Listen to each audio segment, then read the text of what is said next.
Dámy a pánové, kluci a holky, já vás vítám v novém roce a hlavně maminky taky bych jsem chtěl přivítat, protože my bychom hrozně potřebovali, abyste nám pomohli.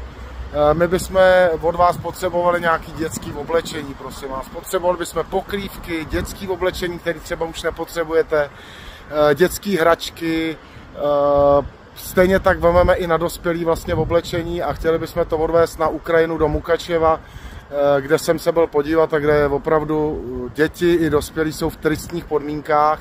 Můžete se podívat na video, který mám na Instagramu a na Facebooku.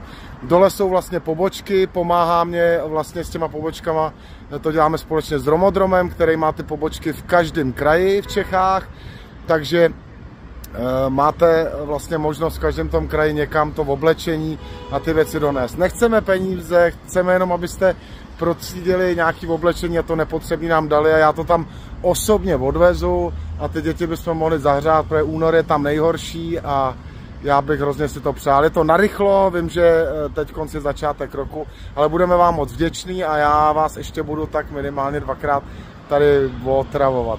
Díky.